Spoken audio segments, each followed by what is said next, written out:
मज़ीद अच्छी अच्छी स्टोरीज़ के लिए हमारे चैनल को सब्सक्राइब करें। गोगी अपनी छोटी बहन के साथ रेलवे स्टेशन पर टॉफ़ियाँ बेचने का काम करती थी, पर वहाँ उसका कारोबार कुछ अच्छा नहीं चल रहा था, इसलिए वो फिर से सड़क पर टॉफ़ियाँ बेचने लगी। थोड़ी दूर एक पिज़्ज़ा के ठेले पर बहुत से लोग पिज़्ज़ा खा रहे थे। गोगी ने ये देखकर यहाँ इतने सारे लोग बैठकर क्या खा रहे हैं? ये सोचकर गोगी इससे पिज़्ज़ा ख़रीद कर खाने लगी। गोगी को पिज़्ज़ा बहुत मज़े का लगा। अरे वाह, ये तो बहुत मज़ेदार है।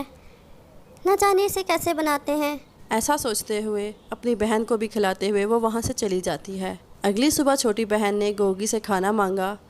गोगी ने बहन को खाना दिया और सोचने लगी, मुझे जल्द से जल्द कोई और काम ढूंढना होगा। इससे तो मुझे कोई फ़ायदा नहीं हो रहा, कुछ करना होगा।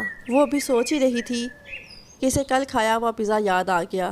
मुझे ये पता लगाना होगा कि वो कैसे बनाते हैं और ख़ुद ही बनाना होगा। ये सोचकर वो अपनी छोटी बहन को अपने साथ लेकर पिज़्ज़ा वाले के पास गई। अंकल, आप ये पिज़्ज़ा कैसे बनाते हो? मुझे बताओगे? आप अगर मेरी मदद करोगे तो मैं भी बना के बेचना चाहती हूँ।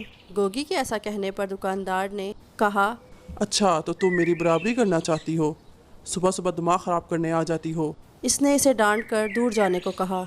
ऐसी बात नहीं है, एक बार मेरी बात तो सुनिए। वो ऐसा कह ही रही होती है कि उसने धक्का मारकर उसे ज़मीन पर गिरा दिया। पास ही से एक चिड़िया गुजरी। इसने इसे देखा।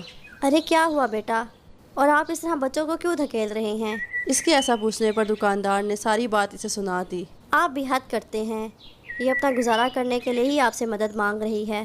दुकानदार को डांट कर वो चिड़िया गोगी को लेकर थोड़ा दूर चली जाती है और कहती है, बेटा, क्या तुम्हारा इस दुनिया में कोई नहीं है?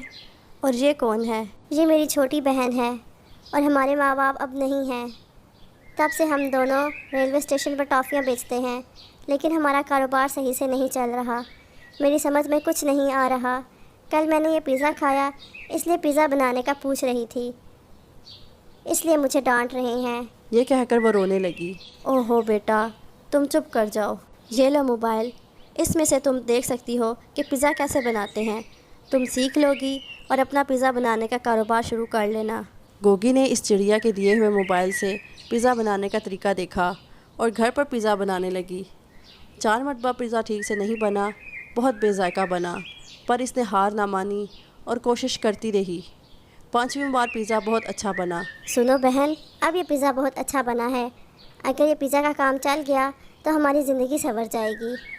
यह कहकर उसने अगले ही दिन रेलवे स्टेशन पर जाकर वहाँ पिज़्ज़ा बनाना शुरू कर दिया। ताज़ा ताज़ा मज़ेदार पिज़्ज़ा दीजिए। ऐसे आवाज़ें लगाकर वो लोगों को पिज़्ज़ा बेचने लगी। बहुत कम दाम में पिज़्ज़ा बेच रही थी, इस वजह से काफ़ी लोग इसके पास आकर पिज़्ज़ा ख़रीदने लगे। बहुत ही कम टाइम में सारे पिज़्ज़ा बिक जाने की वजह से वो जल्दी घर पहुंच गई। अल्लाह तेरा शुक्र है कि आज मुझे 1000 रुपये का फ़ायदा हुआ है। रोज़ मुझ पर इसी तरह अपना करम रखिएगा। इस तरह रोज़ पिज़्ज़ा के ज़रिए बहुत से पैसे कमाने लगी। कुछ दिनों में इसने रेलवे स्टेशन पर एक दुकान ले ली। इसका कारोबार दिन दुगनी और रात चुगनी तरक्की कर रहा था। इस सब के पीछे उस चिड़िया का हाथ था। ये सोचती हुई वो घर पहुंची और अपने माँ बाप को याद करने लगी कि आज हम 3 वक्त का खाना खा रहे हैं तो वो सिर्फ इस चिड़िया की वजह से। अगर वो हमारी मदद ना करती तो आज हम इस हाल में ना होते। इतना में पिज़्ज़ा का कारोबार करने वाला वो आदमी इनके घर आ जाता है। ऐ लड़की, आज के बाद तुम पिज़्ज़ा का कारोबार नहीं करोगी। अगर तुमने काम बंद ना किया तो मैं तुम्हें और तुम्हारी बहन को मार दूंगा। क्यों अंकल, हम तो रेलवे स्टेशन पर पिज़्ज़ा बेचते हैं। तुमने वहाँ शुरू किया है, इसलिए तो मेरे पास से कोई पिज़्ज़ा नहीं लेता। इतने में गोगी की मदद करने वाली वो चिड़िया वहाँ आ गई। तुम ऐसा ही कुछ करोगे, इसलिए मैं गोगी पर हमेशा नज़र रखती थी। तुम्हारा कहा मैंने सब रिकॉर्ड कर लिया है, पुलिस को इसका सबूत दे दूंगी। नहीं नहीं, ऐसा कुछ मत करना, मैं कुछ नहीं करूँगा।